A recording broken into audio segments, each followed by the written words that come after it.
Okay, so this is a pretty complicated problem, and it was number one. So thanks for trying it.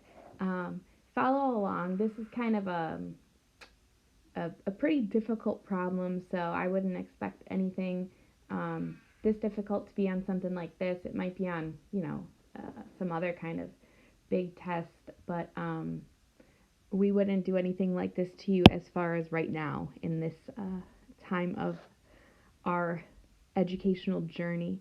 So I drew out my picture. I have the flower bed around here. So these are all little flowers. Um, and then I have the lawn space, right? I think it said there's a lawn.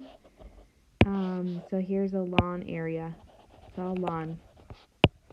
And then I have a sprinkler in the middle. So what I've done is I drew in my border, and notice that I called each of these 4 because it was an additional 4 on each side of the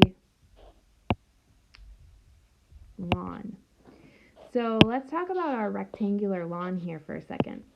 As far as that goes, the area is 126. We don't know, though, the base or the height. So we know that base times height equals 126. That's what we know.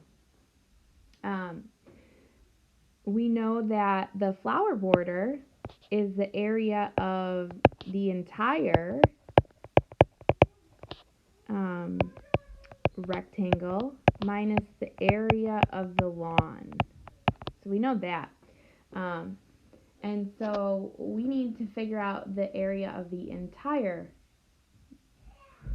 rectangle. So in order to do that, we have to kind of put this in terms of the base and the height. So the entire rectangle would be the base plus, so here's the base, here's the distance, the length of the base, and then we're going to add the 4 extra here and the 4 extra there, so that's the base plus 8. Then we need the height, and so for the height, we have this distance here, h, plus the 4 up and the 4 down, so we have the height plus 8. So that's the area of the entire. I hope you follow that. We're going to subtract away the area of the lawn, which is 126, and that equals the flower borders area, which they told us was 264. So we're going to do a little math here, and we're going to figure out what b plus 8 times h plus 8. So we're going to FOIL, or distribute. So we have bh plus 64 plus 8h plus 8b minus 126 equals 264. So that's kind of where we're at. So now what we know is that BH, really from above, B times H is 126. And when we subtract the 126 that was over here, that becomes 0. And subtract the 64, we have 8H plus 8B equals 200. And so from here, we have 2 variables, but only one equation right here. We actually have this other equation up here. So we have to try to substitute. So in order to substitute, I think it's easier to work with this top equation and solve for B or for H. And so what I did was I solved for B. So B would equal 126 over H. And so now what I'm going to do is take that and put it in place of this B down here. So I have 8H plus 8 times 126 over H equals 200. So hopefully you followed along with what happened right there. Since H is in our denominator, we have to get it out. So how do you get rid of something in the denominator? You multiply it by it. So when I distribute, we have 8H squared. And then when I distribute that, the h divided by h becomes 1. And so we have 8 times 126, which is 1008. And then I got to distribute all the way over there. So then I have 200h.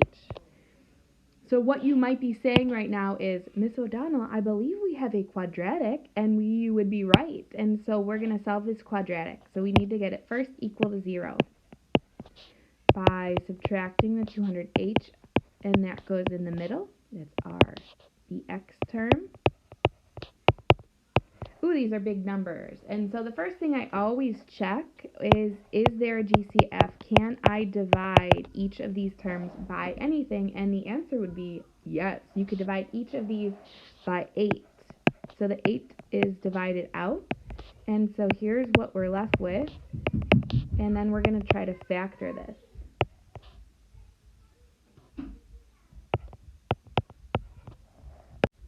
So once we try to factor, we're going to say, give me two numbers that multiply to give me 126 and add to give us negative 25.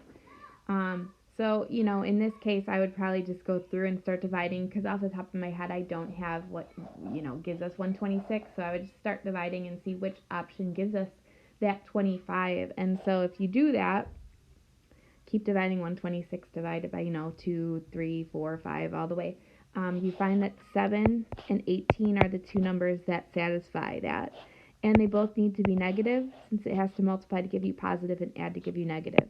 When we read our factors, we have h minus 7 and h minus 18. Sorry. So I set each of these equal to 0. So h could possibly be 7. H could possibly be 18. So either way, one of these is our base and one of these is our height. I don't really think it matters which one's which, because you still should wind up with the same area no matter which you use, because you're just adding 8 to both of them. So it really shouldn't matter too much. So let's go back to our original diagram then. I'm going to erase a little bit here so we can see a little bit better. Maybe it'll let me erase. Maybe not. I don't know. Nope, it's not letting me erase for some reason. So let's move on. So the base then, instead of it being B, let's call the base 18, and let's call the height 7. Again, it won't matter either way you do that. So hopefully you followed along with me to this point. The question asks us, what is the radius of the sprinkler if it covers the entire yard, including the flower border? So we need what is the longest distance that it has to travel. So hopefully you guys could see that the longest distance is from the center to the corner. And so we need to use kind of what we know here. So let's see. If I draw a right triangle here, from the center of that, let's call it circle in quotes, I just did air quotes, to that chord is a right angle. So what is that distance? Well, let's see.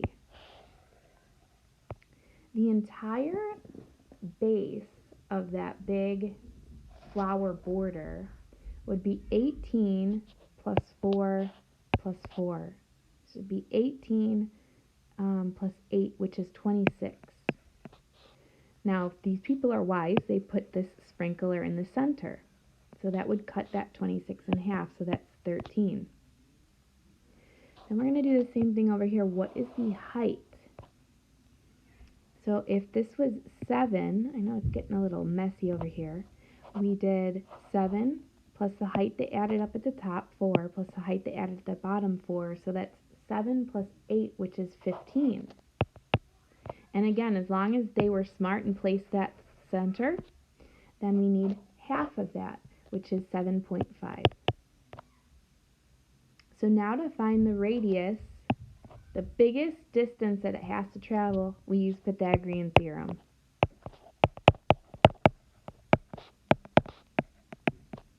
And when we simplify 7.5 squared plus 13 squared, we get 225 0.25, and we square root that to solve. Long problem. This took me a while. Sorry this took so long. And it says round to the nearest meter, so it'd be rounded to the 15 meters.